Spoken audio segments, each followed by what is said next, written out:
भगवान के नाम का संकीर्तन करें। जय सिया राम जय जय सिया राम जय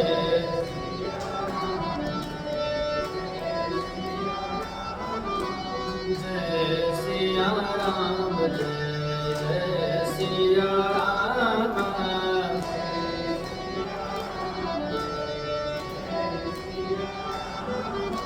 जय सिया राम जय जय सिया राम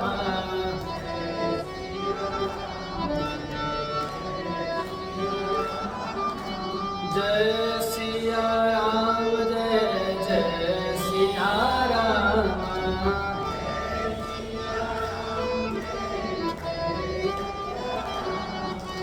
जय रघुनंदन जय सिया राम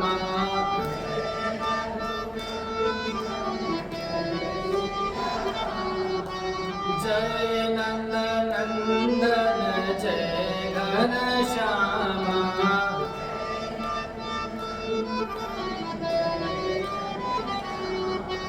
जानकी वल्लभ राजा राम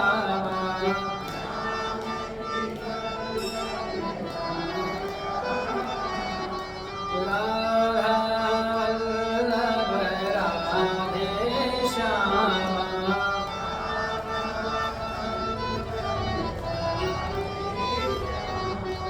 संकट मोचन कृपा निधान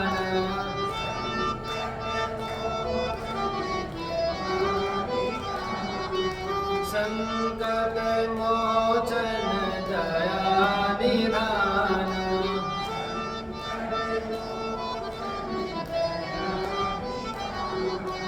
अपना दास बना लो राम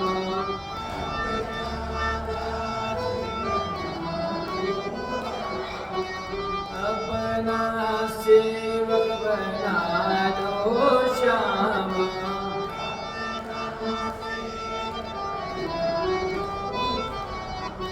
जय सिया राम जय जय सिया राम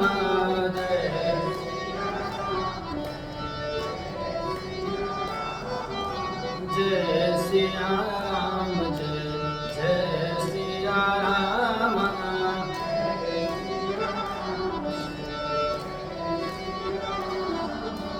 बोलो सच्चिदानंद भगवान सियावर रामचंद्र भगवान श्री काशी विश्वनाथ भगवान श्री कृष्ण कन्हैया लाल की जगजननी जगदम्बे मात की अनंत बलवंत श्री हनुमान जी महाराज महर्षि श्री वाल्मीकि जी महाराज कलि पावन अवतार गोस्वामी श्री तुलसीदास जी महाराज श्री सद्गुरुदेव भगवान सत्य सनातन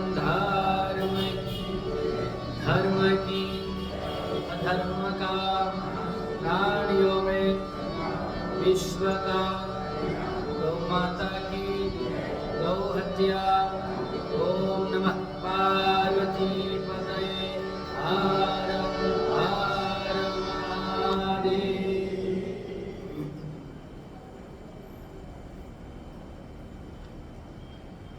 भक्तवंशा कल्पतरु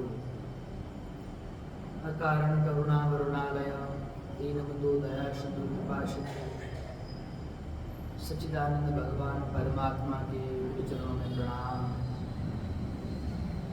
परम पवित्र इस भारत भूमि को वंदन। भारत भूमि में विद्यमान समस्त देवी देवताओं के अग्नि चरणों में प्रणाम। प्रातः स्मरणीय अर्चनीय वंदनीय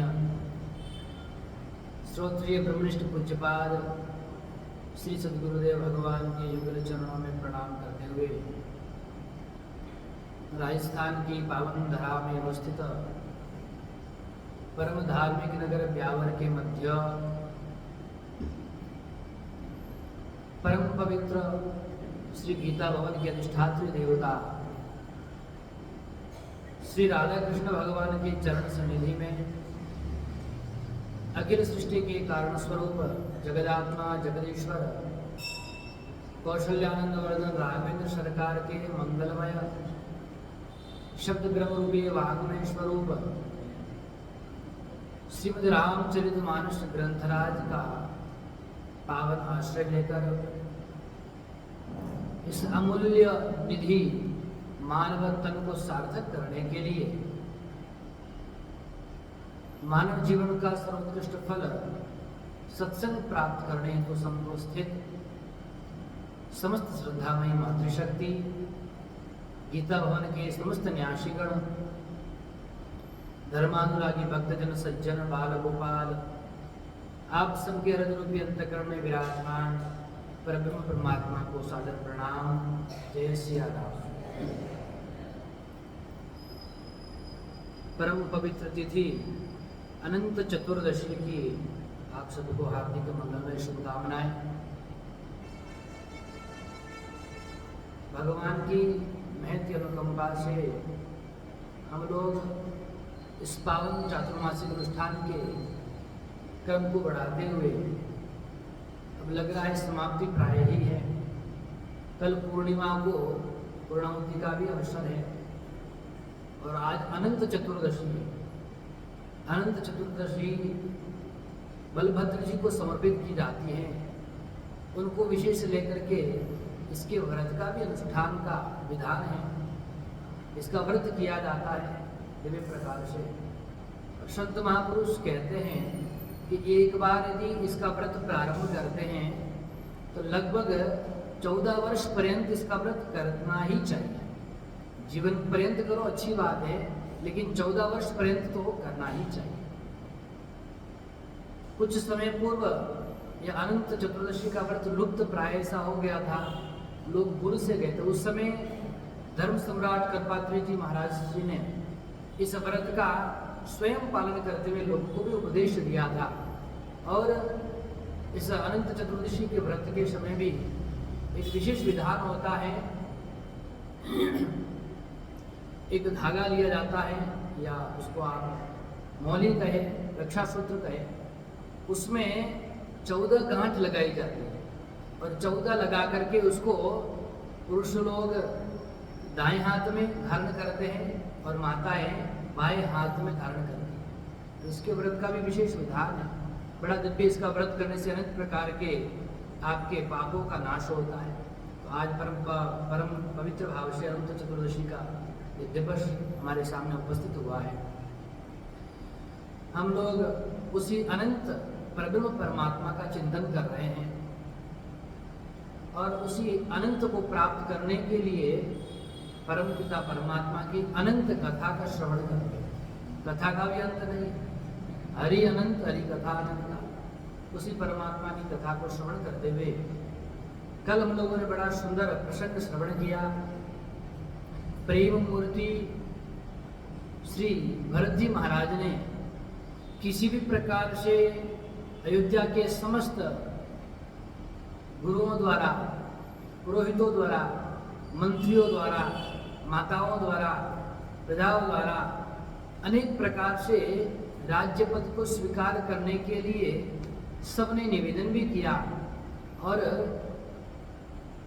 हठात पिताजी के वचन को पालने के लिए एक बाध्य भी किया। लेकिन प्रेम मूर्ति श्री भरत जी महाराज ने बस अपना प्रेम केवल राम जी के चरणों से दिखाया और कहा मुझे किसी की आवश्यकता नहीं, मुझे तो राम जी मिल जाए, उससे बड़ा कोई राज्य नहीं मेरे लिए। मेरे हृदय में जलन हो रही है, वह जलन तभी शांत होगी जब मैं श्री राम जी का दर्शन करूंगा, उनके चरणों का अवलोकन करूंगा। तब जाकर के सबसे कहा आप सबकी बात उचित है, आप ठीक कह रहे हैं, लेकिन मेरा जो मन है इसमें बिल्कुल भी मानने के लिए हमें स्वीकृति नहीं दे रहा है। आप क्या कह रहे हैं? मुझे ऐसा रोग हो गया जिस रोग का निवारण केवल रामचंद्र जी के चरणों का अवलोकन करने से ही हो सकता है।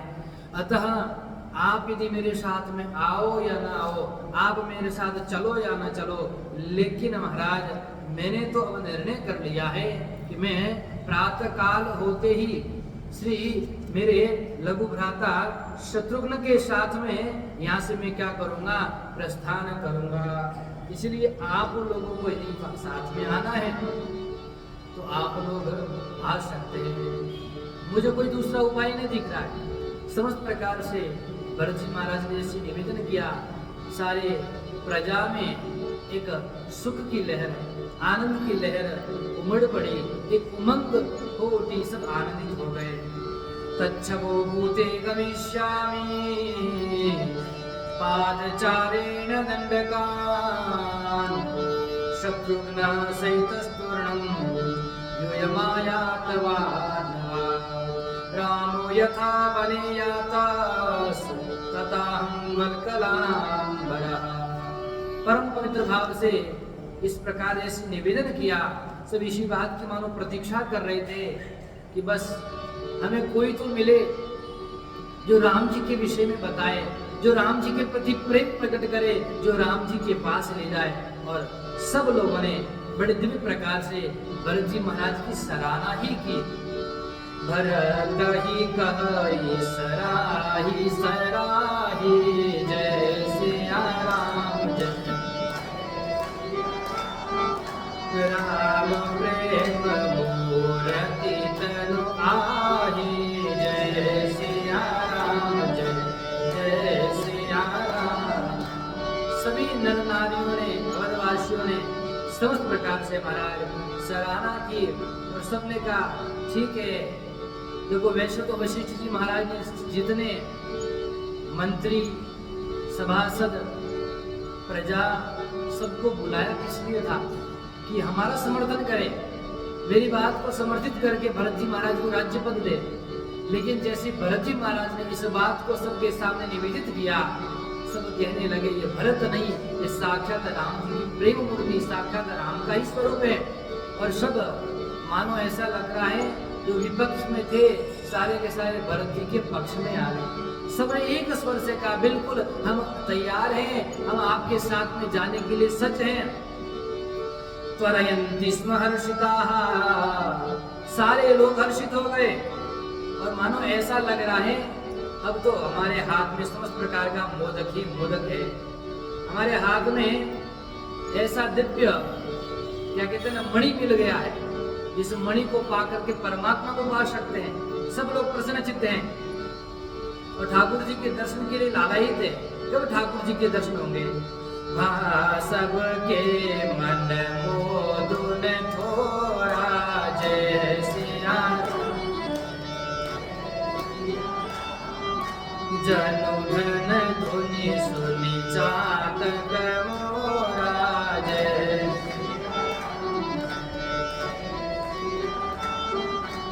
चलत प्रात लखि निरनवुनि के, जय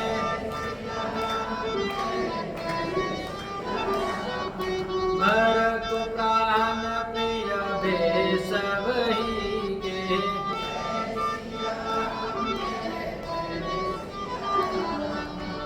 सब लोगों ने कहा भरत जी महाराज आपने बहुत ही सुंदर निर्णय लिया है, ये आनंद का अवसर हम सबको आपने प्रदान किया है। सब मुनि वृंद जितने पुरोहित थे, सेनापति, सैनिक, सबने भरत जी महाराज को धन्यवाद दिया और कहने लगे अब हम लोग यहाँ से चलते हैं।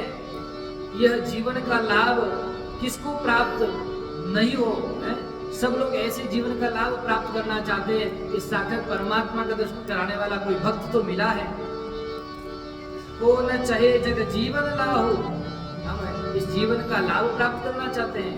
लाभ क्या है? राम जी के दर्शन ही तो है।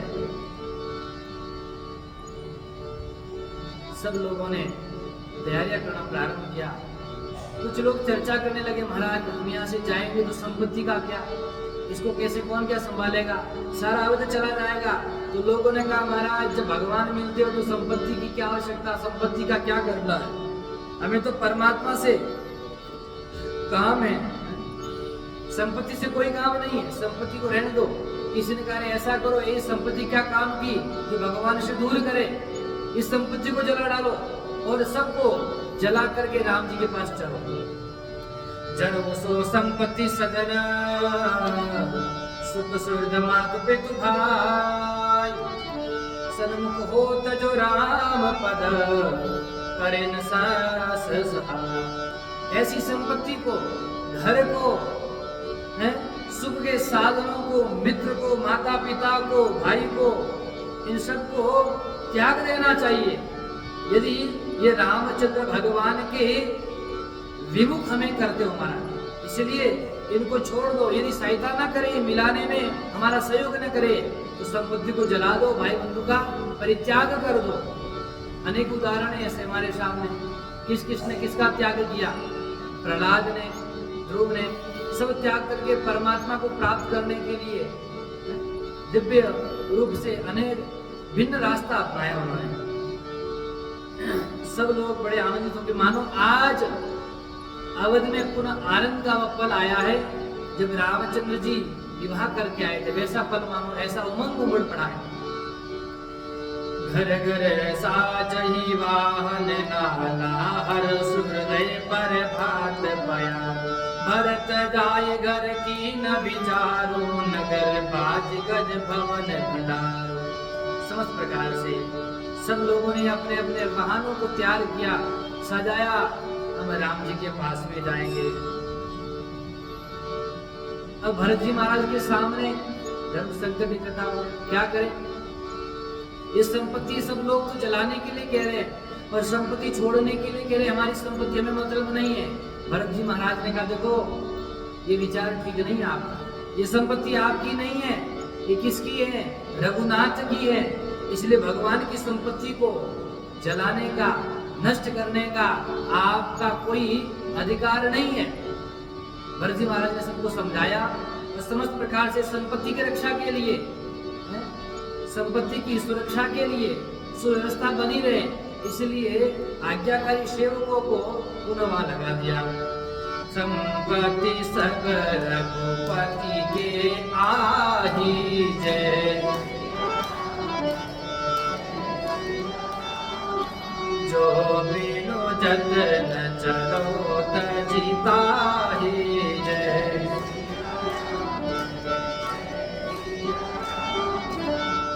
सब संपत्ति का परित्याग तो करो, लेकिन इसको संभालना भी तो पड़ेगा, अपनी नहीं है ना।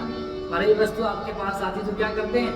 उसको संभालते हैं। इसलिए समस्त प्रकार से भरत जी महाराज ने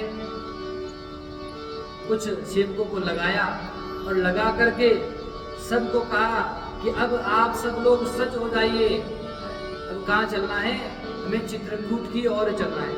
सबको तैयार कर लिया, माता पिता, गुरुदेव, जो नगर के नर नारी थे, उन्होंने सब अपने बंधु बांधवों को समस्त प्रकार से तैयार किया। जिसकी जो अवस्था थी उसके अनुसार उसकी वैसी व्यवस्था की और व्यवस्था करके सबको रथ में बिठाया।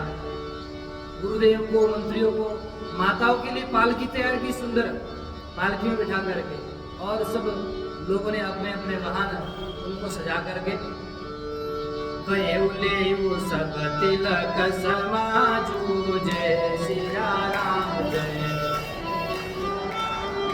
बनहि देव मुनि राम हो राजू जय सिया राम जय जय।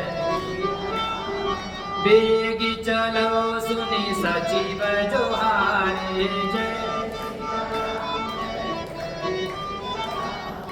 तुरग तुरत रथ नाग सवारी जय।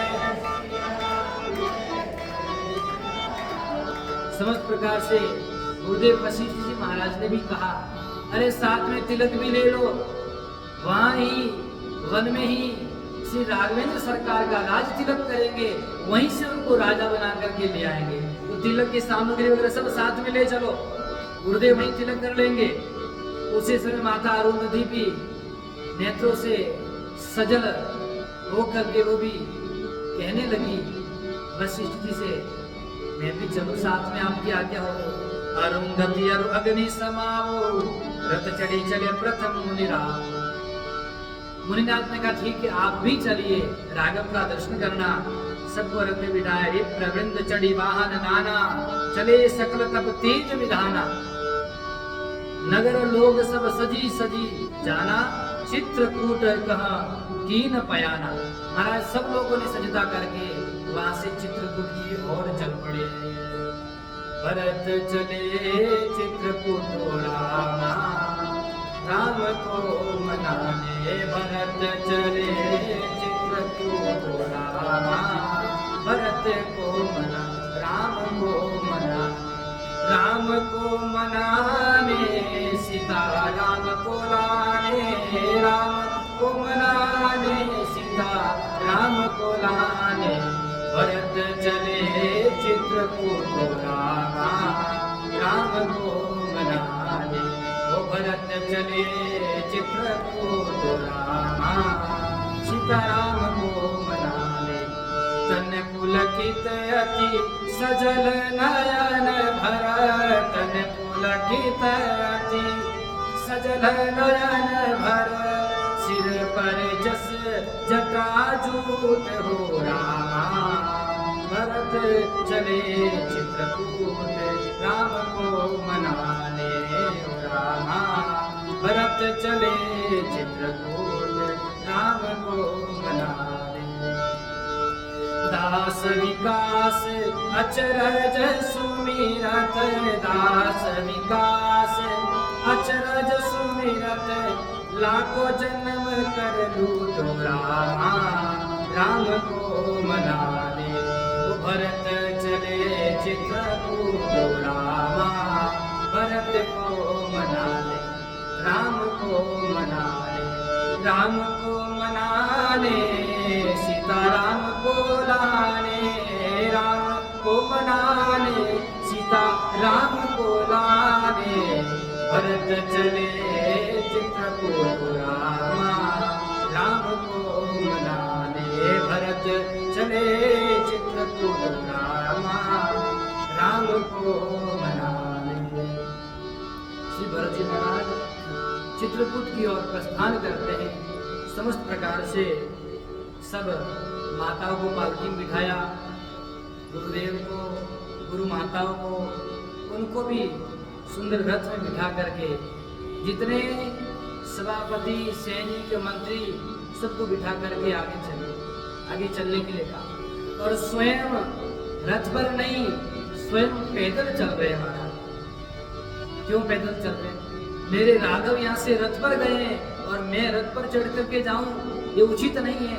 सेवक का कार्य है, स्वामी ऊपर रहे तो सेवक को नीचे रहना चाहिए।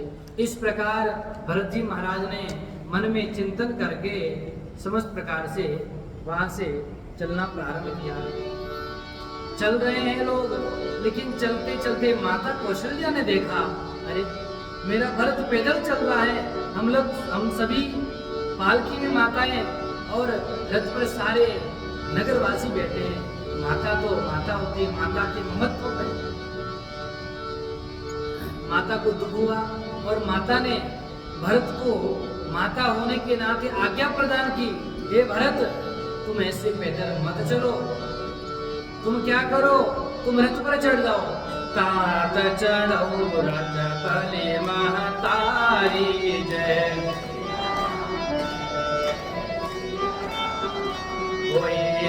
प्रिय परिवार दुखारी।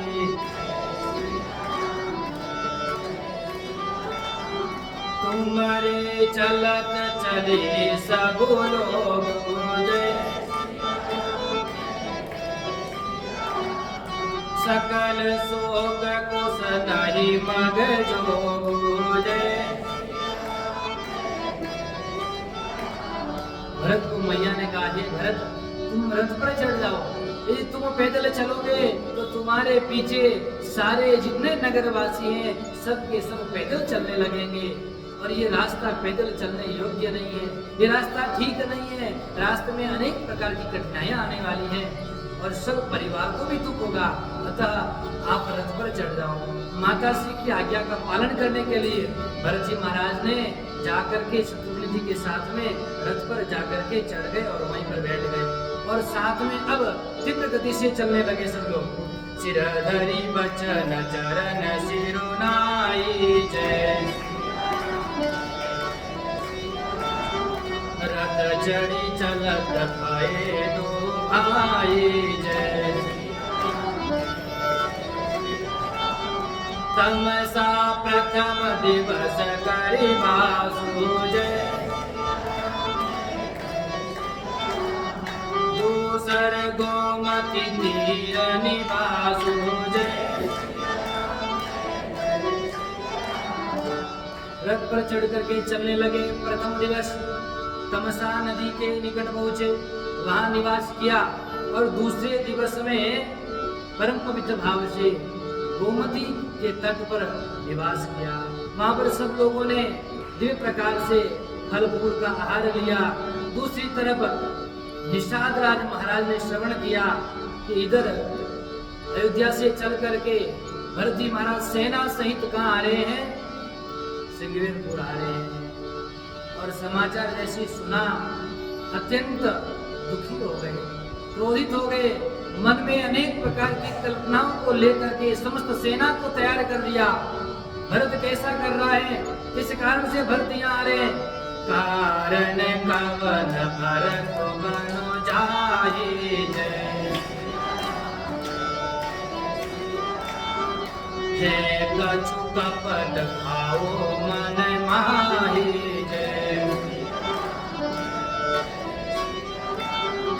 जो बेजियन होति कुटिलाई जय, तो कतलीन संग कटकाई। चौथे दिन श्री भरत जी महाराज संपूर्ण सेना के साथ में, मंत्री के साथ में श्रृंगवेरपुर पहुंचे। वहां निषाद राज को समाचार मिला। निषाद राज ने मन में विचार किया, क्या कारण है जिसको लेकर के भरत वन में जा रहे हैं, ये भरत वन की ओर जा रहे, इसका मतलब कुछ इनके मन में कपट है। यदि कपट न होता तो सेना को लेकर के क्यों आते? मुझे तो लगता है ये अपने राज्य को निष्कंटक बनाना चाहते हैं। रामचंद्र जी वन को गए हैं तो समस्त सेना को लेकर के रामचंद्र जी पर आक्रमण करना चाहते हैं, उनको पराजित करना चाहते हैं, यहाँ से भी दूर करना चाहते हैं, ताकि मैं अपना राज्य निष्कंटक रूप से यहाँ पर चला सकूं। इस प्रकार अनेक भांति यह निषाद राज कल्पना कर रहे हैं।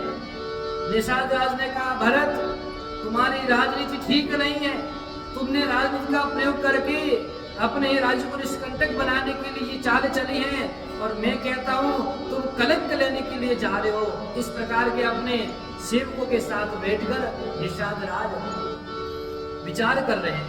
भरतन राजनीति और हानि, तब कलंक जीवन हानि।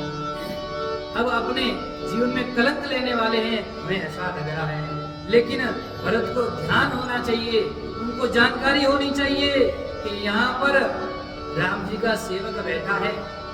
मैं जानता हूँ भरत बहुत बलवान है, अयोध्या की बहुत बड़ी सेना है, हो सकता है मुझसे जीत भी ले, लेकिन सावधान, जब तक इस निषाद राज के इस देह में है प्राण, तब तक भरत जी यहाँ से नहीं कर सकते प्रस्थान। इस गंगा नदी पर रोक दूंगा मैं उनको। सकल सुरासुर चुराही चुरारा, जय सिया राम जय, राम ही समरन जीत निहारा, जय सिया राम जय, काचरज भरत वस करही जय, नये विष बेली अमिय फल फरही। सारे देवतागण कहते, राक्षस कहते हैं, बार बार सराहना करते कि रामचंद्र जी को रण में कोई नहीं जीत सकता है, उनको जीतने वाला कोई नहीं है। लेकिन फिर भी भरत जी व्यर्थ प्रयास कर रहे हैं। लेकिन प्रयास तो तब करेंगे जब हम इनको यहाँ से जाने के लिए देंगे। सब लोगों को कहा, अपने सैनिकों को सज हो जाओ, होगु संजोय रोकु घाटा। ठाटहु सकल मरे के डाक ठाटा। अब सब लोग अपने अपने जो निश्चित स्थान है उन स्थानों को संभाल लो और मरने के लिए तैयार हो जाओ। हो सकता है युद्ध में आपके प्राण भी चले जाए। सनमुख लो भरत सन लेऊ, जियत न सुरसरी उतरण देऊ। जब तक प्राण रहेगा तब तक गंगा पार जाने नहीं देंगे हम। इसलिए अब सब लोग सावधानी पूर्वक, और कह रहा हूँ सुनो सेवकों, कोई धोखा मत देना। हाँ, सावधान रहना, कोई पीछे मत हटना। ये कार्य राम जी का कार्य है, अपना कार्य नहीं है। यद्यपि भरत बहुत बड़ा राजा है, तथापि डरने वाली बात नहीं है। हमारे पास राम जी का सामर्थ्य है, राम जी की शक्ति है, राम जी की कृपा है। हम उनके भक्त हैं और हम अपने लिए नहीं लड़ रहे हैं, हम राम जी के लिए लड़ रहे हैं। इसलिए आप लोग समस्त प्रकार से तैयार होकर के रहना। जब मैं संकेत करूं तुरंत धावा बोल देना। यदि महाराज हमको वीर गति भी मिली, अपने प्राण भी चले गए, तो क्या होगा? स्वामी काज करी हमोर नरारी जय, जस धवली हमोर जस चारी जय सिया राम। तजो प्राण रघुनाथ होए जय,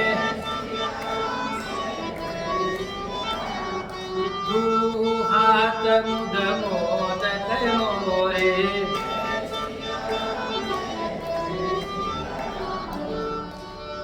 यदि हम लड़ते लड़ते इस रण में, इस युद्ध में अपने प्राणों को भी त्यागते हैं, तो ये लड़ाई हम अपने लिए नहीं, अपने स्वामी के लिए लड़ रहे हैं। और दूसरी बात, परम पतित पावनी माँ भागीरथी के किनारे हमारा प्राण छूटेगा, हमारा देह छूटेगा, हम प्राण त्यागेंगे, तब भी हमें यश की प्राप्ति होगी।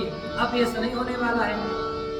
इसलिए आप सब लोग तैयार रहिए समस्त प्रकार से।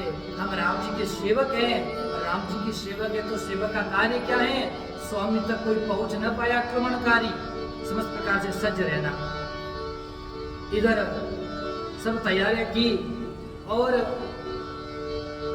तुरंत किसी बूढ़े व्यक्ति ने क्या किया?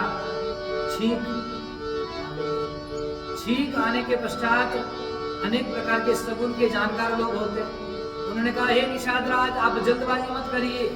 जल्दबाजी में लिया गया निर्णय सदैव हानिकारक होता है, घातक होता है, अनर्थ का कारण बनता है। इसलिए हमें लगता है कुछ संकेत दे रही है। एतना कहत छींक भय पाए जय, कहे मुसगुनी खेत सुहाए जय। किसी ने कहा यह सुंदर संकेत है, इसका तात्पर्य है कि भरत जी जो है राम जी का विरोध करने नहीं आए हैं। जिस प्रकार के विचार आपने अपने मन में पहले से स्थापित कर लिए हैं, वो विचार ठीक नहीं है। रामई भरतो मनावन जाही, सगुन कैयस विग्रह नाही। राम जी भरत जी को मनाने के लिए जा रहे हैं, ऐसा सगुन हमें प्राप्त हुआ है। इसलिए आप जल्दबाजी मत करो और सावधान भले रहो, लेकिन आक्रमण का मन में विचार मत करो। तुरंत निषाद राज ने सबको रोक दिया, सावधान, बिल्कुल तैयार रहना। जैसे ही हम इशारा करें, इशारा पाते ही आक्रमण कर देना। पहले हम देखेंगे, आपने अच्छा विचार किया है, अब देखेंगे सामने वाले को परखना है तो कैसे परखे बना। नीति का प्रयोग करना चाहिए। नीति क्या कहती है?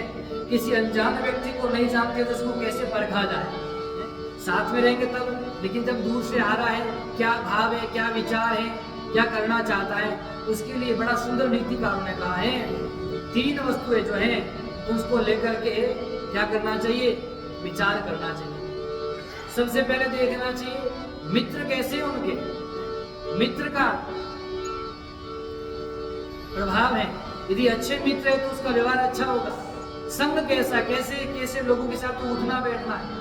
समाज में जब हम जाते हैं ना, अच्छा, तो समाज में हम देखते हैं कि इसकी कुल परंपरा कैसी है, इसका लोगों के साथ में उठना बैठना कैसे है, तो पता चलता है कि व्यक्ति कैसा है। दूसरा, वस्त्र कैसे पहने हुए हैं, वस्त्र से भी तो पता चलता है। आजकल युद्ध चल रहा है महाराज, वस्त्र कैसे भी पहनो क्या फर्क पड़ता है। भाई ऐसे यहाँ पर हम जो है बिल्कुल सामान्य वस्त्र पहन करके बैठ जाए, साधु परंपरा के वेश को धारण न करे, अमर्यादित वस्त्र पहन करके बैठ जाए कल, तो सब महाराज डंडा लेकर के मारने आ जाएंगे। आपको साधु समझ करके व्यासपीठ पर बिठाया है, आप क्या अमर्यादित कार्य कर रहे हैं। तो वस्त्र का तो प्रभाव है। यहीं पर किसी को सामान्य पैंट शर्ट पहन करके किसी को बैठा दो तो लोगों की श्रद्धा नहीं होगी, सुनने नहीं आएंगे। ये भी बड़ा विद्वान है, लेकिन वस्त्र का बड़ा प्रभाव है। और यही वस्त्र पहन करके हम सिनेमा देखने चले जाएं तो सिनेमा को तो कम देखेंगे, हमको देखने लगेंगे बाबा जी आप क्या, भाई हम क्या, आप वस्त्र देख करके। और वैसे जाएंगे तो कोई कुछ नहीं कहेगा किसी को भी। इसलिए वस्त्र का बड़ा प्रभाव होता है, वस्त्र से भी पता चल जाता है। स्वामी विवेकानंद जी महाराज ने कहा, बड़ी सुंदर बात कही, क्योंकि पाश्चात्य जो संस्कृति है, पशु संस्कृति है, वहां पर वस्त्रों का कोई, वहां पर क्या कहते हैं ना, वस्त्रों की मर्यादा नहीं है, अमर्यादित वस्त्र पहने जाते हैं। और वहां पर ऐसा कहना है कि जितने कम वस्त्र पहनो उतने अच्छे लगोगे, इतने सुंदर लगोगे। इस प्रकार का लोगों का चिंतन है। वही रोग भारत में आ गया। अनेक प्रकार से लोग जो है अमर्यादित वस्त्र पहनते हैं। विवेकानंद जी महाराज ने कहा, यदि वस्त्र कम पहनने से आप यदि अच्छे लगते हो, श्रेष्ठ लगते हो, तो महाराज सबसे अच्छे तो पशु हैं, वे तो बेचारे वस्त्र पहनते ही नहीं, सबसे सुंदर लगने चाहिए। फिर तो भगवान ने आपको बुद्धि दिया, विवेक दिया, ये वस्त्र दिया तो सब तन ढकने के लिए दिया है ना। वे नया फोन लाते हैं, नया फोन की सुरक्षा करने के लिए क्या करते हैं आप, कवर खरीदते कि नहीं खरीदते। वे हमेशा ऐसे रखोगे तो गिर जाएगा तो क्या होगा, टूट जाएगा। तो उसकी सुरक्षा के लिए, और कवर से अच्छा भी लगता है। तो वस्त्र पहनोगे तो वस्त्र में मर्यादित भी लगते हो, अच्छे भी लगते हो, सुशील भी लगते हो, विनम्र भी लगते हो। इसलिए वस्त्र से मर्यादित व्यक्ति प्रतीत होता है। व्यक्ति के मित्र वस्त्र, और तीसरी बात है आहार कैसा उसका। आहार से भी जाना जा सकता है कि कैसा आहार करता है। इसलिए आहार शुद्ध हो सप्त शुद्धि, आहार का बड़ा ध्यान रखिए। आप सोचते महाराज कैसा भी खा लो उससे क्या फर्क पड़ता, मन पवित्र होना चाहिए। परंतु कथम, जब मन पवित्र कैसे होता है, मन कैसे चलता है, जो आहार करते हैं आहार का प्रभाव मन पर पड़ता है। जैसा खाओ अन्न वैसा रहेगा मन, जैसा करो संग वैसा लागे रंग, जैसा पियो पानी ऐसी बोलो वाणी, है कि नहीं? जरूर है। इसीलिए आहार शुद्ध सप्त शुद्धि, अच्छा भोजन करेंगे, सात्विक भोजन करेंगे तो आपका अंतःकरण शुद्ध होगा, आपके मन में सुंदर विचार आएंगे, सात्विक विचार आएंगे। अनेक प्रकार के मलिन सड़े गले बासी भोजन को खाओगे तो विचार भी तो वैसे आएंगे। अंतःकरण पर बड़ा प्रभाव पड़ता है महाराज। इस नीति का प्रयोग निषाद राज जी ने बड़ा सुंदर किया। उन्होंने भरत जी को परखने के लिए 3 प्रकार के क्या किए, आहार लेके आए। और कहारों को कहा, एक कहारो लेकर चलो आहार। लख बसने सुहाय सुहाय जय सिया राम, बेरु प्रीति नहीं दुराई दुराए जय।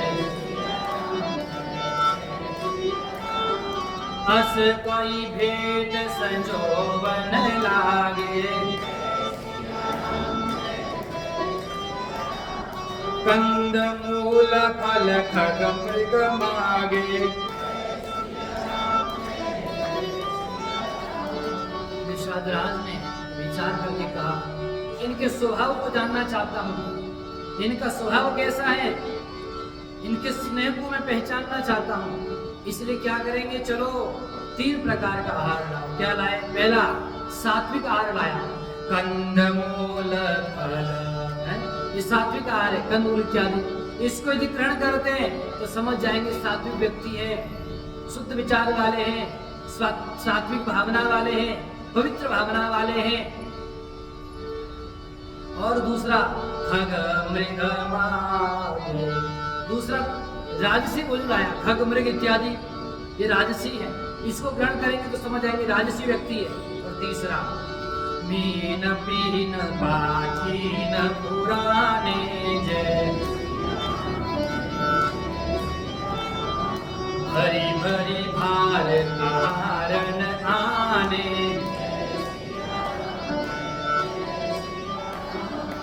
मीन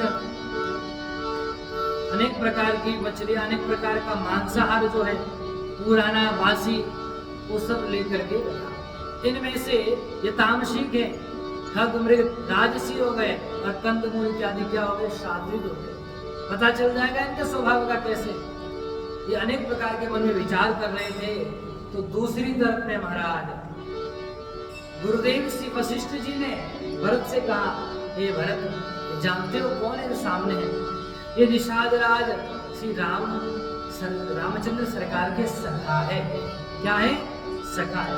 दूरी से देखा और मुनि ने जैसे कहा, सुनते ही भरत जी महाराज दौड़ करके गए महाराज और क्या करने लगे? निषाद राज को प्रणाम करने के लिए जाने लगे। वशिष्ठ जी ने कहा, अरे भरत जी मैंने सखा कह दिया तुम तुरंत दौड़ करके चले गए, कुछ प्रोटोकॉल है कि नहीं? भाई आप अयोध्या के राजा हो वर्तमान समय में, ऐसे मत जाओ। उनका गुरुदेव यदि सामने राजा होता तो राजा की तरह में जाता, लेकिन आपने ही परिचय दिया है कि रामचंद्र जी की सखा है और जो रामचंद्र जी के सखा है वो तो मुझे मेरे रामचंद्र सरकार के जैसे ही लगते हैं, इसलिए मुझे इन सब की कोई आवश्यकता नहीं है। देखी दूरी ते कई निज रामो जय कीन मुनि सही दंड प्रणामो जय जानि राम प्रिय दीन शीसा जय भरत ही कहे जाहि मुनि साजय राम सखा सुनि मन सदनु त्यागा जय सिया राम चले उतरी उमगत अनुरागा जय गाऊ जाति गुवनारु सुनाई जय कीन जोहारु माथ महिलाई। निषाद राज ने दूर से गुरुदेव को प्रणाम किया, अपना नाम बताया, बताते ही फिर गुरुदेव ने भरत जी को समझाया कौन है। भरत जी को जैसे बताया भरत जी दौड़ करके गए उनको प्रणाम करने के लिए। उससे पहले निषाद राज महाराज ने जोहार किया और एक दूसरे को गले से लगाया, प्रेम से लगाया, हृदय से लगाया। हृदय से लगा करके निषाद राज महाराज को पछतावा हो रहा है, दुखी हो रहे हैं। क्या? अरे मैंने भरत जी को क्या सोचा, अनेक प्रकार के मैंने भरत जी के बारे में विपरीत विचार अपने मन में उत्पन्न किए। अरे आप तो साक्षात क्या है? राम जी के ही स्वरूप है। अनेक प्रकार से चर्चा हुई एक दूसरे के साथ में। राम जी जहां जहां जिस स्थान पर थे भरत जी ने कहा, हे निषाद राज आप मुझे बताएं मेरे राघव किस प्रकार से कौन कौन से स्थान पर होकर के निकले हैं, कहाँ निवास किया, कहाँ बैठे, एक एक स्थान को मुझे आप बताइए, मैं उस स्थान को जाकर के प्रणाम करना चाहता हूँ। निषाद राज ले गए धीरे धीरे और एक एक स्थान को बता रहे हैं। यहाँ ठाकुर जी ने रात्रि में विश्राम किया था, यहाँ ठाकुर जी ने निवास किया था, यहाँ ठाकुर जी बैठे थे। समस्त प्रकार से उस वृक्ष के पास में गए, एक अशोक का वृक्ष, उसके नीचे राम जी ने विश्राम किया था। वहां पर जाकर के भरत जी ने दंडवत प्रणाम किया और कुछ स्थान थे कुशाई थी उनको जाकर के भी भरत जी ने प्रणाम किया। कुश साथरी बिहारी सुहाई जय कीन प्रणाम प्रदेश न जाए जय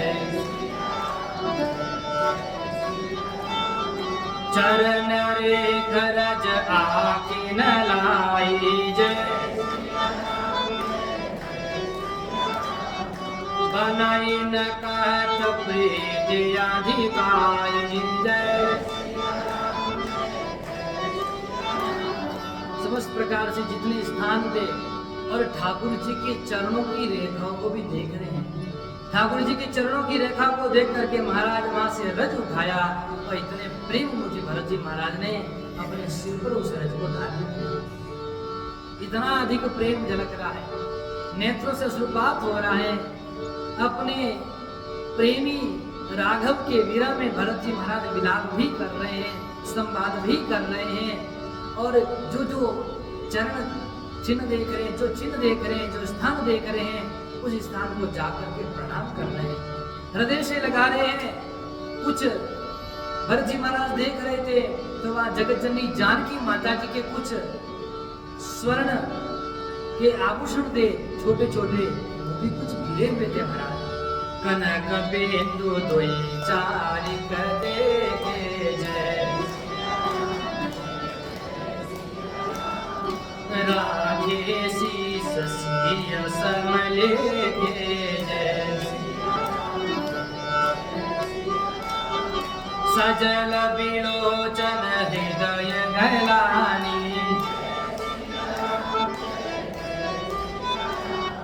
कहत सकासन बचन सुबारी जय। भरत जी महाराज ने दो चार स्वर्ण बिंदु, सोने के छोटे छोटे जो कण थे अथवा छोटे छोटे तार गए, माता जानकी जी के कुछ गहने थे उसमें से गिर गए थे। उनको देख करके प्रेमाश्रु तो प्रवाहित हो ही रहे थे, हृदय भी ग्लानि से भर गया। इतना दुख हो रहा है, मेरी माता जानकी ने कितना कष्ट पाया होगा। अत्यंत दुखी हुए, निषाद राज के साथ अनेक प्रकार से संवाद कर रहे हैं, उनसे पूछ रहे हैं एक एक बात बताओ, कैसे क्या हुआ, क्या संवाद किया, कैसे गए। सब बातों को पूछते महाराज आगे नदी के किनारे पहुंचे। वहां पर भी बताया कि यहाँ पर केवट के साथ में ठाकुर जी आए थे और ठाकुर जी ने यहाँ पर भी कुछ लीलाएं की।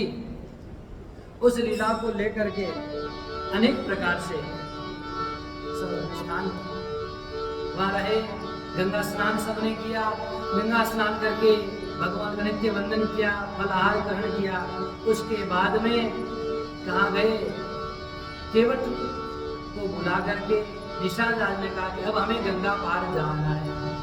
एक ही बार में निषाद राज ने भरत जी की संपूर्ण सेना को अनेक नौकाएं लगाकर पार कर दिया और पार जाकर के सब लोग प्रयाग पहुंच गए। लेकिन भरत जी महाराज धीरे धीरे चल रहे थे, पैदल चल रहे थे। कहां से, जहां राघवेंद्र सरकार रथ छोड़ के स्वयं पैदल चलना प्रारंभ किए, वहां से राघवेंद्र सरकार पैदल गए तो सब लोगों ने कहा भरत जी महाराज आप रथ पर बैठिए। तो भरत जी महाराज ने कहा अरे मैं कैसा भाई हूँ, ये सेवक का धर्म नहीं है। सेवक का धर्म तो बड़ा कठिन है महाराज। यदि स्वामी रथ पर चले तो मुझे तो पैदल अयोध्या से चलना था, लेकिन मैं रथ पर बैठ कर गया। लेकिन यहाँ से मेरे स्वामी पैदल चले हैं, मैं तो रथ पर कदापि नहीं बैठ सकता हूँ। यहाँ पर मुझे कैसे चलना चाहिए, यहाँ पर तो मुझे जमीन पर सिर रख करके चलना चाहिए। सिर भर जाओ उचित आशय मोरा जय,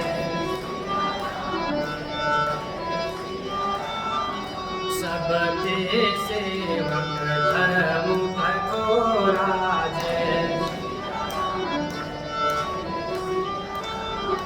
देखी भरत गति सुनु मृदुबानी जय, सब सेवक गण गरहि गलानी। यहाँ पर तो मुझे सिर के बल चलना चाहिए, तब जाकर के मेरे सेवक का जो धर्म है हमारा सेवक का धर्म बड़ा कठिन है। सेवक बनना सामान्य बात नहीं है। केवल ये ना पूछ लेना महाराज कैसे भोजन पानी कर लिया, भोजन लाओ। सेवक का धर्म कैसा होता है, जिस कार्य को करने से स्वामी प्रसन्न रहे। आप सेवक को कदापि अपने अनुकूलता नहीं देखनी चाहिए। कभी भी सेवक अपनी अनुकूलता नहीं देख सकता। यदि आपने अनुकूलता देख ली तो आपका सेवक धर्म नष्ट हो जाएगा, क्योंकि आपको तो सदैव स्वामी के अनुकूल रहना है। आपको अपनी सुख सुविधा का सबका परित्याग करना पड़ेगा। कभी भी आपको अपने लिए सोचना ही नहीं है, तभी आप सच्चे सेवक बन सकते हैं। क्योंकि आपने अनुकूल सोच लिया तो हो सकता है गुरुदेव के प्रतिकूल हो जाए वो चीज। गुरुदेव ने जो आदेश दिया है उसका सदैव पालन करना, उसमें अनुकूल प्रतिकूलता का कभी चिंतन करना ही नहीं। वही सच्चा सेवक बन सकता है जो कदापि चिंतन न करे कि मेरे लिए ये अच्छा, मेरे लिए अच्छा नहीं। सेवक बनना बड़ा कठिन है। भरत जी महाराज पैदल चल रहे हैं, चलते चलते चलते महाराज सबको गंगा पार कराया, तो वहां से पैदल चल रहे हैं। सब पालकी के साथ में, सेना रथ के साथ में, पुरोहित वगैरह पहुंच गए प्रयागराज। और भरत जी महाराज धीरे धीरे चल रहे हैं, पैदल चल रहे हैं। चलते चलते भरत जी महाराज के पैरों में फफोले हो गए, छाले हो गए। ठाकुर जी की कृपा से इस दास को भी पैदल भ्रमण करने का अवसर प्राप्त हुआ है। हरिद्वार से चले थे, हरिद्वार से चल करके शुक्रताल होकर के सीधा गाजियाबाद होते हुए वहां से पूरा मथुरा, मथुरा से फिर कछला, सोरो, ठाकुर जी की कृपा से पूरा पैदल भ्रमण किया और बिना पादत्राण के। मतलब प्रारंभ में तो ऐसी दशा हुई कि हम ही जानते हैं। और एक दिन में प्रारंभ में तो 20-20 किलोमीटर चलना और फिर बाद में 40 किलोमीटर उस पक्की रोड पर चलना, ये सामर्थ्य मुझे लगता है भगवान ने ही दिया। अब आज 2 किलोमीटर चलाओ तो मुश्किल हो जाता है चप्पल पहन करके, और 50 किलोमीटर भी ठाकुर जी ने इस शरीर को चलवाया है। ये भगवान की कृपा है। यदि भगवान पर विश्वास हो तो महाराज परमात्मा आपको पहाड़ पर भी चढ़ा देता है बिना पैदल। ये परमात्मा की कृपा है। तो अवस्था में जानते कि कितना दर्द होता है। जब शाम को बैठते थे तो बस एक जगह बैठ गए तो फिर उठा नहीं जाता था।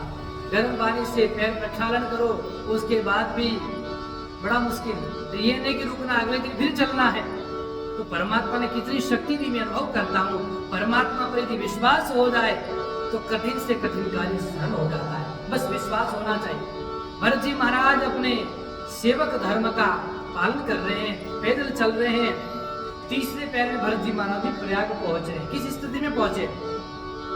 भरत तीसरे पहर कहा कीन प्रवेश प्रयाग, कहत राम सिया उमगी उमगी अनुराग। जैसे जैसे एक एक पग आगे बढ़ा रहे हैं, सीताराम सीताराम सीताराम सीताराम कह रहे हैं, और ठाकुर जी के निकट जाने का आनंद उमड़ रहा है, प्रेम और बढ़ रहा है। ठाकुर जी जल का झलकत पायन कैसे जय, पंकज कोस कोस कन जैसे।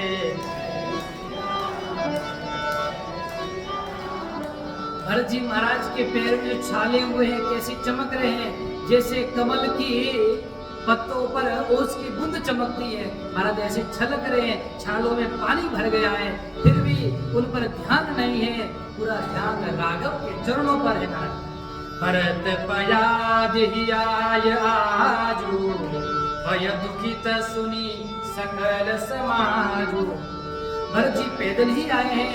इस बात को सुनकर के और भरत जी की दशा को देख करके सारे लोग दुखी हो गए, सब परेशान है। अरे भरत जी महाराज क्यों आप ऐसा कर रहे हैं? सबने जाकर के प्रयागराज में स्नान किया। प्रयागराज में क्या है महाराज? बोलो तो सही है? त्रिवेणी। कौन कौन है त्रिवेणी में? गंगा, यमुना और सरस्वती जी। लेकिन भरत जी महाराज ने किसमें स्नान किया? 2 में स्नान किया। गंगा जी में और यमुना जी में स्नान किया, सरस्वती जी में स्नान नहीं किया। ये जब धीरे धीरे सुनोगे ना एक एक चौपाई के माध्यम से तो पता चलेगा। नहीं तो कथा में सुनते भरत जी गए प्रयाग में स्नान किया, प्रयाग में तो सभी तीनों है। लेकिन आज पता चल रहा है कि सरस्वती जी में संगम में जाकर के स्नान नहीं किया महाराज। वहाँ त्रिवेणी संगम है, संगम का दिव्य फल प्राप्त होता है, लेकिन वहाँ स्नान नहीं किया। देखत श्यामल धवल है डोरे जय, पुलकी शरीर भरत कर जोरे जय।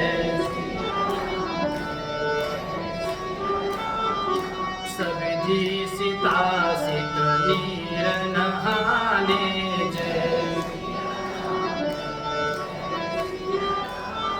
दिए दान मन सुर सन्माने।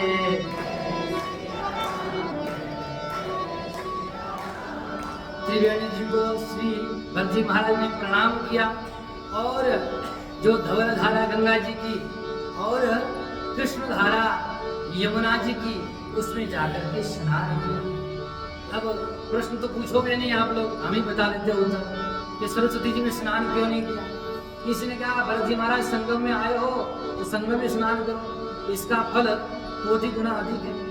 भरत जी महाराज ने कहा जिस सरस्वती माता के कारण आज ये हाल हो रहा है तो उनको जाकर के प्रणाम तो कर लूंगा लेकिन जाकर के स्नान। सरस्वती माता ने आकर के अयोध्या में सारा अनर्थ कर दिया। उन्होंने यदि मंत्र की मति नहीं फेरी होती, मति को भ्रमित नहीं किया होता तो महाराज मैं आज इस अवस्था में, इस दशा में मेरे राघव सरकार इस वन में न रहते। इसलिए मैं प्रणाम करता हूं, उनसे स्नान जाकर के नहीं करूंगा। अब भरत जी महाराज ने प्रयागराज तीर्थ से प्रार्थना की, उनसे कहा हे तीर्थराज प्रयाग, आप मुझे एक वरदान दीजिए, आपसे मैं एक भिक्षा में कुछ मांगता हूँ। प्रयागराज ने कहा कि आपको मैं सब कुछ देने के लिए तैयार हूँ, क्या चाहिए आपको, मांगो तो सही। मांगो भीख क्या निज धर्म मुझे, आरत काहन करई पुकार मुझे, सिया राम जय। अस जिय जान सुजान सुदानी, सफल करई जग जाचक बानी।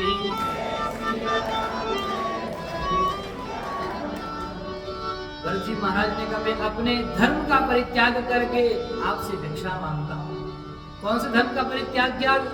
यहाँ पर भरत जी महाराज ने क्षत्रिय धर्म का परित्याग किया। क्षत्रिय को मांगने का अधिकार नहीं है। भिक्षा कौन मांगते? ब्राह्मण मांगते हैं। इसलिए कहा मैं अपने क्षत्रिय धर्म का परित्याग करके भिक्षा ले रहा हूँ। मुझे जैसे आर्त दुखियारी ने कौन सा कुकर्म नहीं किया है, और मैं आपको समस्त प्रकार से जो याचक आपके पास में आता है उसकी वाणी समस्त प्रकार से या उसका जो मनोरथ होता है, मनोकामना होती है, वो आप पूर्ण करते हैं। आपको उत्तम दान समझ करके मैं भिक्षा मांग रहा हूँ। प्रयागराज ने कहा कि मैं आपको देता हूँ सब कुछ, क्या चाहिए आपको, जो मांगोगे वो दूंगा। तो भरत जी महाराज ने कहा अर्थन धर्मन काम रुचि, गति न चाहो निर्वाण, जन्म जन्म रति राम पद यह वरदान।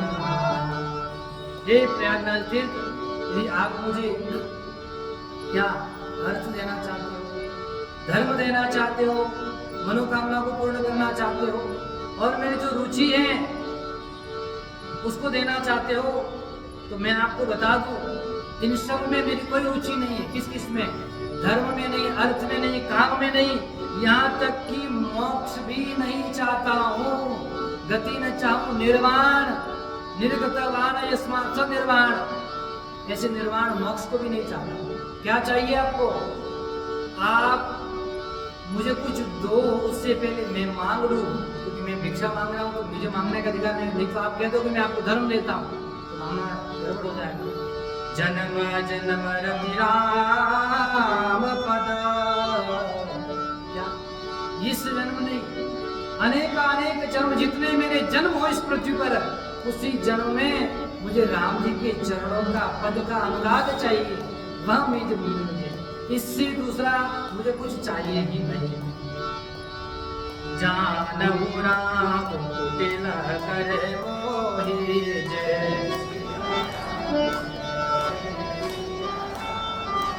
लोग कहूँ सायब द्रोही।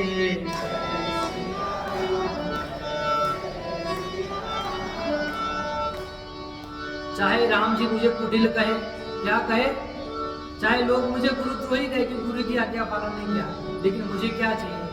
सीताराम चरण रति मोर। किसको चाहिए राम जी के चरणों की रति? सीताराम चरण रति मोरे, सीताराम अनुदिन बड़हु अनुग्रह तोरे।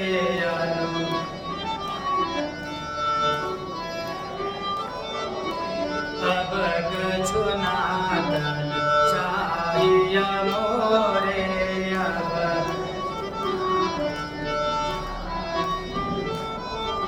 दीन दयाल अनुग्रह तोरे।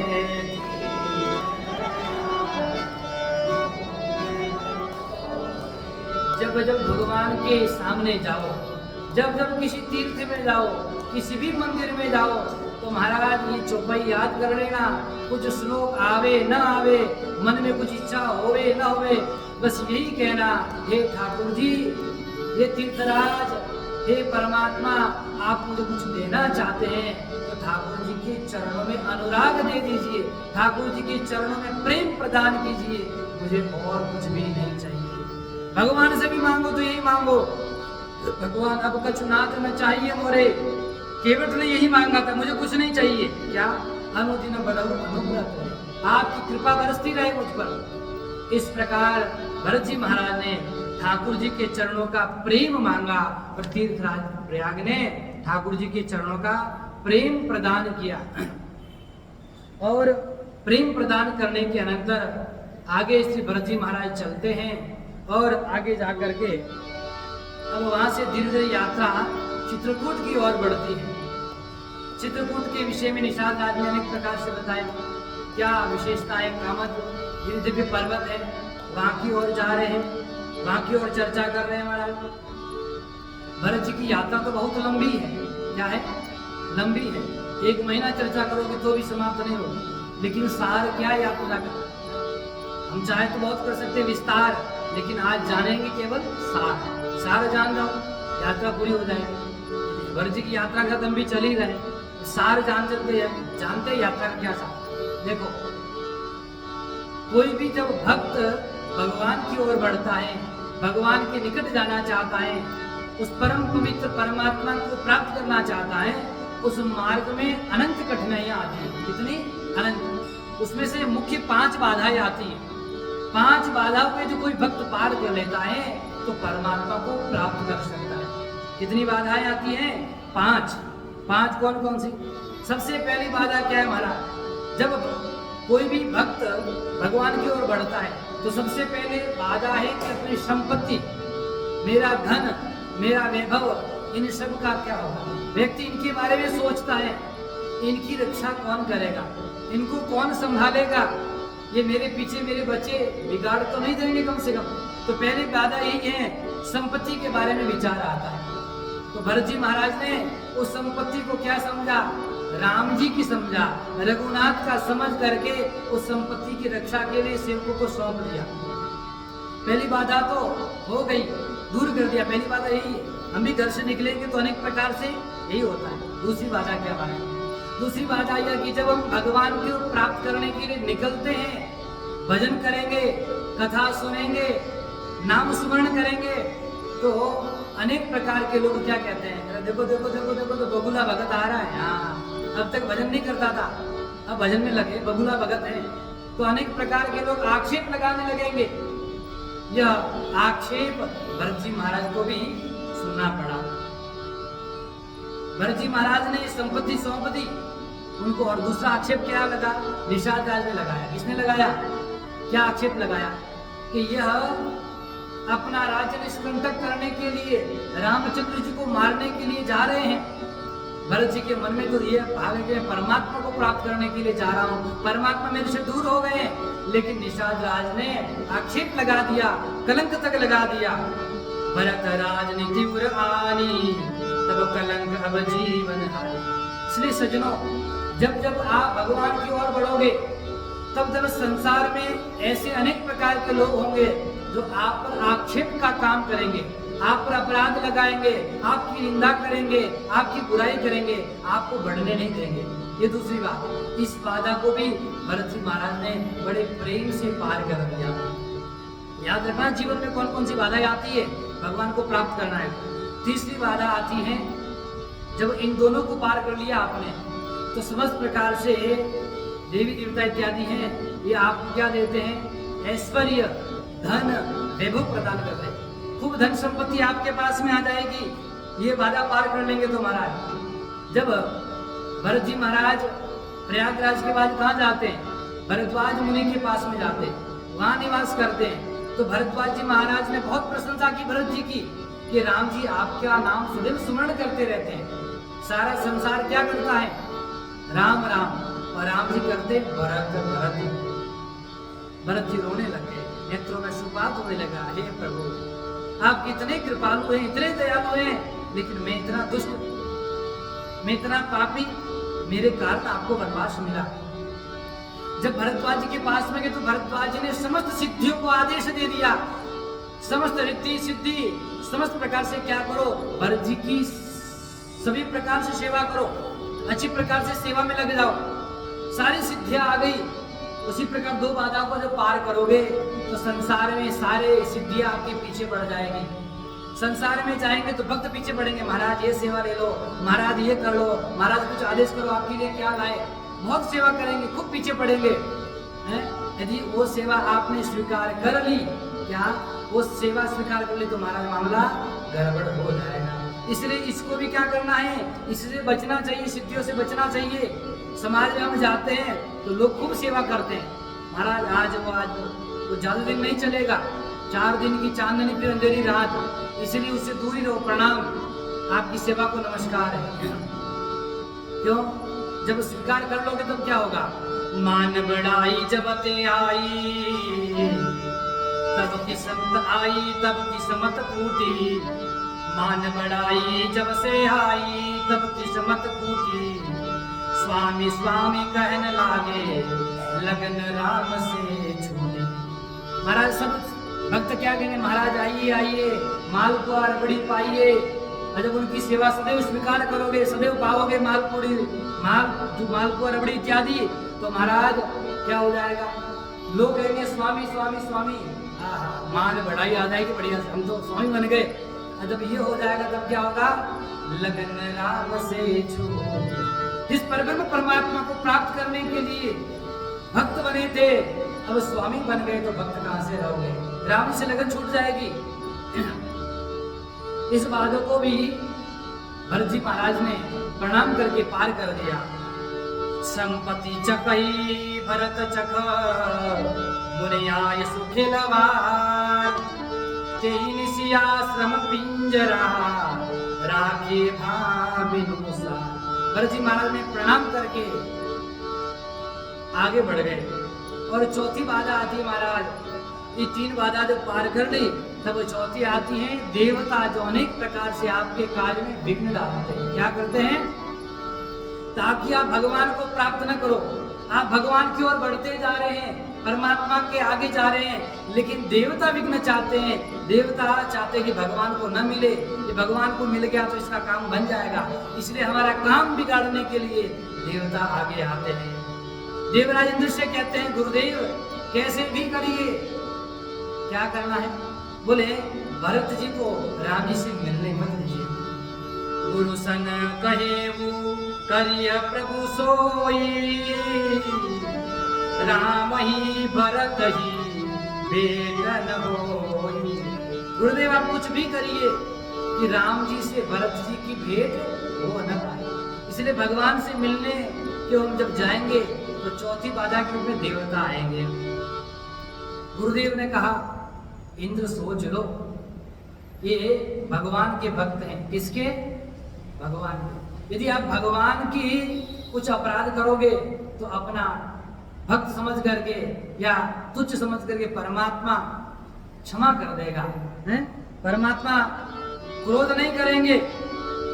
निज अपराध रिसायन का हो, परमात्मा का अपराध करोगे तो परमात्मा को क्रोध नहीं आता है, क्षमा कर देते हैं।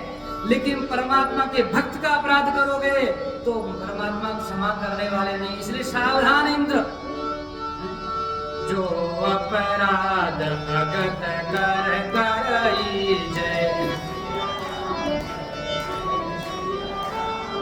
राम रोष भावक सो जरई जय। जो भगवान के भक्त का अपराध करेगा महाराज, वो भगवान के अग्निरूपी क्रोध में जल करके भस्म हो जाएगा। इसलिए सावधान। एक दिन डर गया, गुरु जी ने समझाया। कहीं कहीं गुरु जी की बात मानते तो बच जाते, नहीं तो जल करके क्या हो जाते, भस्म भी हो जाते। ये चौथी बाधा है, देवता विघ्न डालते, भगवान को मिलने नहीं देते। और पांचवी बाधा क्या है महाराज? सबसे बड़ी बाधा है पांचवी है, जब कोई भक्त भगवान को प्राप्त करने के लिए चाहता है, भगवान की भक्ति करता है, नाम स्मरण करता है, कथा सुनता है, सबसे बड़ी बाधा है अपने ही स्वजन, अपने ही परिजन, अपने ही परिवार वाले बाधा बन करके सामने खड़े हो जाते हैं। वे ही हमें रोकते हैं। कौन सामने आ गया? लक्ष्मण सामने आ गया। लक्ष्मण ने कहा कि भगवान, मैं भरत को आपके पास आने तक नहीं दूंगा। क्या समझता भरत अपने आप को? अपने ही विरोध करने लग जाते। संसार में देखा होगा, जितने भक्तों की कथा सुनते हो, भक्तमाल में कथा सुनी होगी पिछले चातुर्मास में, एक दो तो याद होगी। उसमें भक्त जब भक्ति करने के लिए जाता है महाराज, उसके परिवार वाले ही सबसे बड़ी बाधा बनते हैं। सबसे बड़ी बाधा यही प्रताड़ित करते हैं। नरसिंह मेहता को देखो क्या स्थिति हुई। तुकाराम जी को, तुकाराम जी की पत्नी परेशान करती थी। तुकाराम जी महाराज भगवान का खूब भजन करते थे। महाराष्ट्र के परम प्रसिद्ध दिव्य महापुरुष हुए। महाराष्ट्र में 3 वर्ष रहने का सुअवसर प्राप्त हुआ भगवान की कृपा से। और परम पवित्र तीर्थ आनंदी क्षेत्र, जहाँ संत ज्ञानेश्वर महाराज ने जीवित समाधि ली, जिन्होंने परम पवित्र श्रीमद् भगवत गीता पर मराठी में टीका लिखी, बहुत बड़ा ग्रंथ लिखा है। जितने महाराष्ट्र के संत होते हैं ना, अधिकतर इतने संपूर्ण, हमारी गीता 700 श्लोक की है, उनके तो कहते 4000 ओवी है। क्या कहते? ओवी कहते हैं। तो सारे ग्रंथ को याद करते हैं वो लोग। बड़ा सुंदर बड़े बड़े उदाहरण दिए भगवत गीता पर, उन्होंने टीका लिखी है। संत ज्ञानेश्वर महाराज को भी बड़ा दुख झेलना पड़ा, तुलसीदास जी को बड़ा दुख झेलना पड़ा। संत ज्ञानेश्वर महाराज की कथा सुनो तो उसमें आता है, उनके माता पिता ने नदी में कूद करके अपने प्राणों को त्याग दिया, क्योंकि समाज ने बड़ा परेशान किया। क्यों? क्योंकि जो संत ज्ञानेश्वर महाराज के पिताश्री थे, उन्होंने विवाह के बाद में संन्यास ले लिया था। रामानुजाचार्य के शिष्य बन गए थे वे। और जब संन्यास लिया तो भजन कर रहे थे अपना, और इधर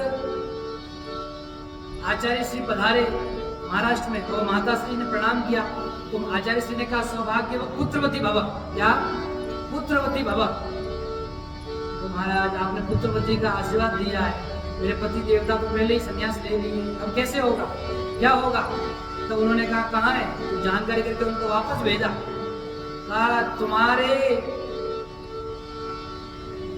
पत्नी के गर्भ से साक्षात परमात्मा प्रकट होंगे, इसलिए आपको जाना पड़ेगा। इसलिए 3 पुत्र और 1 माता, एक नाथ जी महाराज, सोपान नाथ जी महाराज, ज्ञानदेव जी और रुक्माई माता, माता का नाम स्मरण किया आपने। तो ये चारों पुत्र उनको वापस भेजा। तो समाज ने बहिष्कार किया उनका कि आप संन्यास धर्म लेने के बाद वापस गृहस्थ आश्रम में कैसे गए। लेकिन आचार्य की आज्ञा, गुरु की आज्ञा का पालन किया, और गुरु की आज्ञा का पालन से साक्षात भगवान ही प्रकट हुए। तो उन जो प्रकट हो गए तो समाज ने बहिष्कार किया।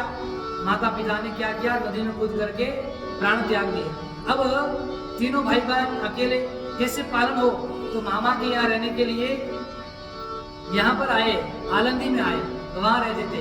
वहाँ एक स्थान हम लोग जाया करते थे, इंद्राणी नदी के किनारे बड़ा सुंदर स्थान है, वहाँ उनके मामा जी का स्थान था। तो वहां पर भी वहाँ के ब्राह्मणों ने, वहाँ के लोगों ने बड़ा तिरस्कार किया। जब भिक्षा लेने जाते थे तो महाराज उनकी पिटाई कर देते थे, उनका पात्र तोड़ देते थे, बड़ा बहिष्कार किया। तो समाज हमेशा बहिष्कार ही करता है अच्छे श्रेष्ठ पुरुषों का।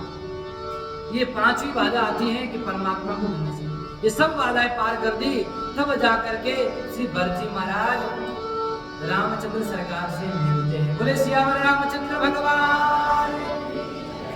दिव्य प्रकार से भरत जी महाराज वहां पहुंचे, रामचंद्र जी बैठे हैं, लक्ष्मण जी अनेक प्रकार से क्रोध कर रहे हैं, मारने के लिए जाना चाहते हैं, लेकिन आकाशवाणी हुई, सावधान लक्ष्मण, तुम जो कर रहे हो उचित नहीं है, संभल जाओ।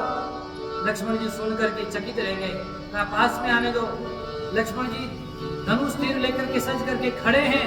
जैसे ही भरत कुछ कहेंगे तुरंत बाण चला दूंगा। लेकिन भरत जी ने जाकर के ठाकुर जी को दंडवत प्रणाम किया और ठाकुर जी बैठे रहे। महाराज बहुत देर तक उठे ही नहीं। क्यों नहीं उठे? क्योंकि ठाकुर जी लक्ष्मण को निष्कलंक बनाना चाहते हैं कि लक्ष्मण स्वयं जाकर के देखे भरत कैसा है। जब लक्ष्मण ने कहा कि प्रभु आप उठिए, भरत जी प्रणाम कर रहा है, तब जाकर के ठाकुर जी उठे और भरत जी को गले लगाया। श्री राम और भरत जी का दिव्य मिलन हो गया। इस को तरस रहे थे भरत जी महाराज, कब ठाकुर जी से मिलन होगा। बोले श्याम रामचंद्र भगवान की, चारों भैया की, चित्रकूट धाम की। इस प्रकार ठाकुर जी भरत जी का दिव्य मिलन हुआ। आज मिलने देते हैं, संवाद करने देते हैं, हृदय को एक दूसरे से लगाया। ठाकुर जी ने सबको प्रणाम किया और सब ने ठाकुर जी को प्रणाम किया। बड़ा आनंद का पल ऐसा लग रहा है महाराज, जीवन में सब कुछ सबको प्राप्त हो गया। अयोध्या वासियों को, माताओं को, गुरुदेव को और चारों भाई के साथ आ ही गए। तो आज की कथा को यही विराम, कल पुनः थोड़ा सा विचार करेंगे भगवान की कथा का। कल पूर्णाहुति है ही, कल क्या लेकर के आना है? ऐसी चीज चढ़ाना जिससे आपका जीवन सफल हो जाए। ऐसी चीज चढ़ाना जिससे आपका जीवन सफल हो जाए। जीवन में फिर दुख ना आए तो क्या चढ़ाना? अपने काम, क्रोध, मद, लोभ, ईर्ष्या, द्वेष, ये सब अनेक प्रकार के पाप हैं, सारे चढ़ा के जाओ। क्योंकि भगवान की कथा सारे पापों का नाश करने वाली है। इसलिए ताकि आपका जीवन आनंदमय हो जाए, ऐसा जीवन बनाना महाराज।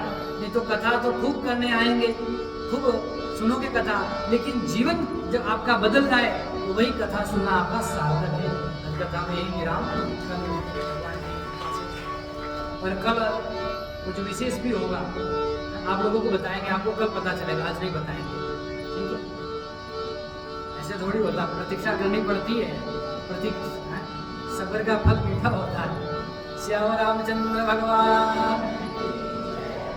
अच्छा हाँ, कल ग्रहण भी है, इसका भी आपको बता दें। तो कल शाम को लगभग 10 बजे से ग्रहण लगेगा रात्रि को, और चंद्र ग्रहण का जो सूतक है 9 घंटे पहले लग जाता है ना। तो आप सबसे ये निवेदन है कि 12 बजे से पहले अपना भोजन पानी कर लेना सब लोग।